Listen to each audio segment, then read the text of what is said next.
ഭൂമിയിൽ നന്മയുള്ളവരുണ്ട്, ഉറപ്പായുമുണ്ട്. കാരുണ്യമുള്ളവർ ഉണ്ട്, ഹിംസാത്മകതയുള്ളവരുണ്ട്. തെളിഞ്ഞ ബുദ്ധി ഉണ്ടായിട്ടും മയക്കിയേ മതിയാവൂ എന്ന് ശാഠ്യം പിടിക്കുന്ന മയക്കുമരുന്ന് കച്ചവടക്കാരും ഉണ്ട്.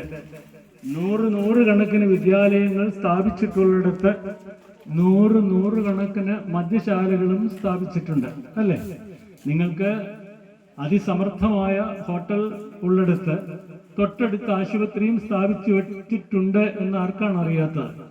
അശ്ലീലം, ദുർഗന്ധം വമിക്കുന്ന ഭാഷയുടെ മുക്കിലും മൂലയിലും അതിമനോഹരമായി പനിനീർ തലങ്ങൾ പോലെ, പത്മതലങ്ങൾ പോലെ ഉതിർന്നു വീഴുന്ന വിശിഷ്ട സുന്ദരമായ കാവ്യഭാഷ കൂടി ഉണ്ട് എന്നത് നാം അറിയണമല്ലോ. മറ്റാരാണ് അറിയേണ്ടത്? കൃത്രിമപാനീയം കുപ്പിയിലടക്കി അടച്ചു വിൽക്കുന്ന അതേ ഗ്രാമത്തിലും നഗരത്തിലും അതിമനോഹരമായ ഇളനീർ കാത്തുവച്ചിട്ടുണ്ട്. നിങ്ങളുടെ കൽപ്പവൃക്ഷ സമൃദ്ധി എന്ന് തിരിച്ചറിയാതെ പോയാൽ നിങ്ങൾ കാലത്തെയും ജീവിതത്തെയും നിങ്ങളെ തന്നെയും ഒരു പക്ഷേ കൈവിട്ടുകളെ. അപ്പോഴൊരു ദിശാസൂചന ഇല്ലാതെ വരികയും നിങ്ങൾക്ക് നവപുരത്ത് വരാൻ ഭാഗ്യമില്ലാതെ പോവുകയും ചെയ്യും. നവപുരത്ത് വന്നാൽ എന്ത് കിട്ടും എന്ന് ചോദിച്ചാൽ അവിടെ ഒരു പുസ്തകത്തിന്റെ മഹാജ്ഞാനം കിട്ടും, ആ സന്ദേശം കിട്ടും എന്നാണ്.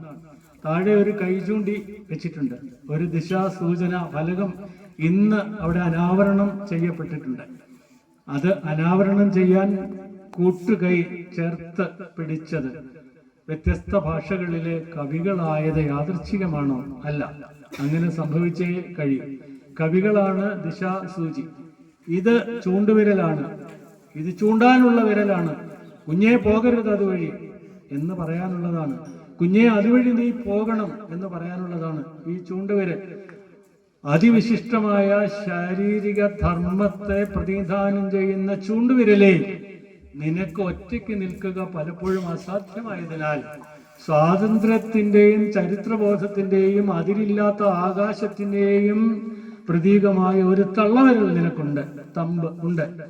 ഈ സ്വാതന്ത്ര്യത്തിന്റെ ആകാശത്തിനെ അഭിസംബോധന ചെയ്യാൻ കഴിയുന്ന ഒരു വിരൽ കൂടി ചേർത്ത് പിടിച്ച്, ചൂണ്ടുവിരലും തള്ളവിരലും കൂടി ചേർത്ത് പിടിച്ച്, ദിശാസൂചനയുടെ വിരലും സ്വാതന്ത്ര്യത്തിന്റെ വിരലും കൂടി ചേർത്ത് പിടിച്ചാണ് തൂലിക പ്രയോഗിക്കുന്നത്. ആ തൂലിക പ്രയോഗിക്കാൻ അർത്ഥയുക്തമായ ശാരീരിക ചലനങ്ങളുടെ ഉടമസ്ഥാവകാശം ആർക്കുണ്ട് എന്ന് ചോദിച്ചാൽ എഴുത്തുകാർക്കുണ്ട് എന്നാണ് മറുപടി.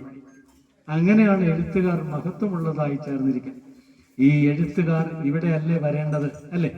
1000 ദേവാലയങ്ങൾ സന്ദർശിച്ചാലും നവപുരത്തെ മതാതീത ദേവാലയം പകർന്നു നൽകുന്ന ചെറുശ്ശേരി ഗ്രാമത്തിന്റെ പരമ്പരാഗതമായ കാവ്യ സംസ്കൃതി പകർന്നു നൽകുന്ന ഈ ഇടത്തിൽ, ഈ ഭൂമികയിൽ, ഈ ഗ്രാമത്തിൽ കാലുകുത്തിയതോടുകൂടി അതിധന്യമായ ജീവിത നിമിഷം ഹൃദയത്തിൽ മുദ്രിതമായിരിക്കുന്നു, ഓർമ്മയിൽ മുദ്രിതമായിരിക്കുന്നു. ഈ ചരിത്ര സംഭവത്തിന്റെ, ഈ നിമിഷത്തിന്റെ, ഈ സ്നേഹ കൂട്ടായ്മയുടെ അർത്ഥം വലിയ അഭിമാനബോധത്തോടും ആത്മാർത്ഥതയോടും ഉള്ളിൽ കുറിച്ചിട്ട് ഞാൻ ദുഃഖാംബരങ്ങൾക്കപ്പുറം എന്ന കവിത ചൊല്ലിക്കൊണ്ട് ഈ നവപുരം മഹോത്സവം, അക്ഷര മഹോത്സവം, ഗുരുസ്ഥാനീയരുടെ ഓർമ്മ തിളങ്ങി നിൽക്കുന്ന ഈ മഹോത്സവം ഉദ്ഘാടനം ചെയ്തതായി അറിയിക്കുന്നു.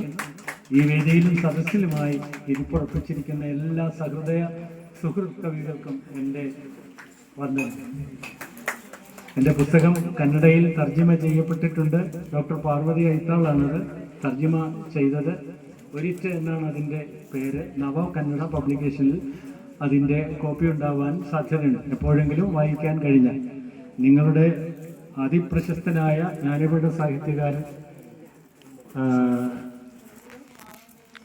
ചന്ദ്രശേഖര കമ്പാറിൻ്റെ വീട്ടിൽ നിരവധി പ്രാവശ്യം വന്നിട്ടുണ്ട്.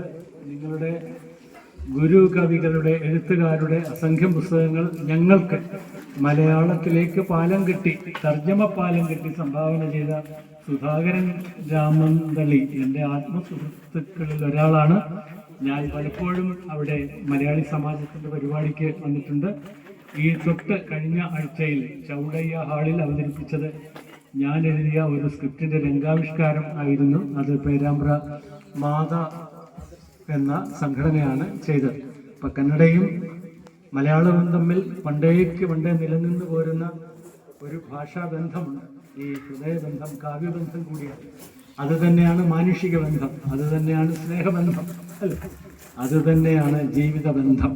ഈ ജീവിതബന്ധത്തെ അക്ഷരസംയുക്തങ്ങളോടുകൂടി യോജിപ്പിച്ച് വലിയ ബന്ധമാക്കി, ആത്മാർത്ഥ ബന്ധമാക്കി വളർത്തി ജീവിതത്തെ പരിരക്ഷിക്കണമേ എന്ന സന്ദേശത്തോടുകൂടി ദുഃഖാംബരങ്ങൾക്കപ്പുറം എന്ന കവിത ഞാൻ ചൊല്ലി സമർപ്പിക്കുകയാണ്.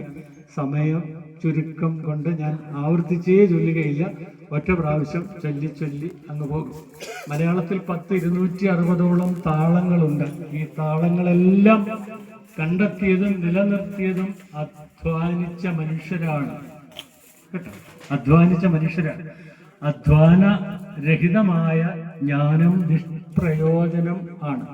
അത് മനുഷ്യവംശത്തിന്റെ ജീവിതത്തെ ചലനാത്മകതയിലേക്ക് നയിക്കുകയില്ല, ആത്മവിശ്വാസം പകരുകയില്ല, നവമായ ആശയങ്ങളുടെ വിത്തത് മുളപ്പിച്ചെടുക്കുകയില്ല. അതുകൊണ്ട് നിങ്ങളുടെ സംസ്കൃതി ബാക്കി വച്ചിട്ടുള്ള വലിയ കാവ്യ ചലനങ്ങളുണ്ട്, ആന്തരികമായ തരംഗങ്ങളുണ്ട്, ആത്മതരംഗങ്ങളുണ്ട്. അതുകൂടി ചേർത്ത് ദുഃഖാംബരങ്ങൾക്ക് അപ്പുറം, ദുഃഖം ശിക്ഷയല്ല, സുഖം ശാശ്വതവും അല്ല. ദുഃഖം എന്ന് പറഞ്ഞാൽ ഇടുങ്ങിയ ആകാശം എന്നാണ് അർത്ഥം, ദുഷിച്ച ആകാശം എന്നാണ് അർത്ഥം, കാർമേഘാവൃതമായ ആകാശം എന്നാണ് അർത്ഥം. സുഖം എന്നാൽ സ എന്നാൽ ഉള്ളത്, സു എന്നാൽ നല്ലതായിട്ടുള്ളത്, നല്ലതായിട്ടുള്ള ഖം ആണ് സുഖം. നല്ലതായ ആകാശം, നല്ലതായ ആകാശവുമുണ്ട്, കുടുസായ ആകാശവുമുണ്ട്, ഇരുണ്ട ആകാശവും ഉണ്ട്. ഒരിക്കൽ മേഘാവൃതമായ ആകാശത്തെ നമുക്ക് മേഘങ്ങൾ പറന്നു പോകുമ്പോൾ സൂര്യരശ്മി വെളിവായി കിട്ടുമല്ലോ. അതുകൊണ്ട് ഈ ദുഃഖം ശാശ്വതമാണെന്ന് ആര് പറഞ്ഞു? ഈ സുഖം ശാശ്വതമാണെന്ന് നിങ്ങളോട് ആരാ പറഞ്ഞത്? ഇത് സമ്മിശ്രമാണ്. കവിത അതാണ് ഉദ്ഘോഷിക്കുന്നത്.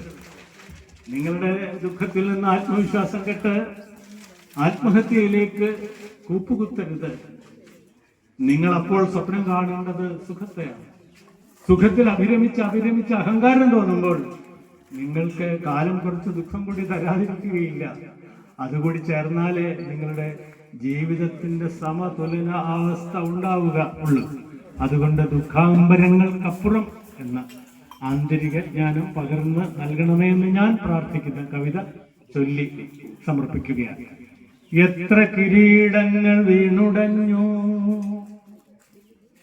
മഹാഛത്രപതികൾ അണിഞ്ഞതാണൊക്കെയും, എത്ര സിംഹാസനം ചിതലരിച്ചു, മഹാവിക്രമാധീശർ ഇരുന്നതാണൊക്കെയും, എത്ര കഴുമരം തലകുനിച്ചു, മഹാസത്യാഗ്നിഘട്ട ദുരന്തമാണൊക്കെയും, എത്ര ബലിമൃഗം ചോരതൂവി, മഹാദുഃഖങ്ങൾ പെയ്തു മറഞ്ഞതാണൊക്കെയും, എത്ര ദുർഗങ്ങൾ പിളർന്നു മാറി, മഹാഖഡ്ഗങ്ങൾ വീശിക്കുതിച്ചതാണൊക്കെയും, എത്ര ശിശുക്കൾ കരഞ്ഞുണർന്നു, മഹാഗർഭപ്രപഞ്ചം ശ്വസിച്ചതാണൊക്കെയും, എത്ര കടൽ തുള്ളി കണ്ണിൽ വീണു, മഹാവിശ്വവ്യാസന്മാർ കരഞ്ഞതാണൊക്കെയും, എത്ര വരബലം മഞ്ഞുപോയി, മഹാലക്ഷ്മണരേഖ കടന്നതാണൊക്കെയും, എത്ര മൺവിത്തുകൾ ചുട്ടുതിന്നു, മഹാദുഷ്ടവന്യന്മാർ രസിച്ചതാണൊക്കെയും, എത്ര പുരാവൃത്തരേഖ മായ്ച്ചു, മഹാധികാരചക്രം ഉരുണ്ടതാണൊക്കെയും, എത്ര ശവക്കൂനവെന്തരിഞ്ഞു, മഹാവിക്ഷുബ്ധയുദ്ധം ചതിച്ചതാണൊക്കെയും, എത്ര തപോവനം ഭസ്മമായി, മഹാബുദ്ധവൃക്ഷങ്ങൾ കരിഞ്ഞതാണൊക്കെയും, എത്ര യുഗസന്ധ്യ വിണ്ടുകീറി, മഹാപുസ്തകം ചിന്തി കുഴിച്ചിട്ടതൊക്കെയും, എത്ര വിഷക്കോപ്പ നീ നിറച്ചു, മഹാനക്ഷത്രമർത്യർ ലയിച്ചതാണൊക്കെയും.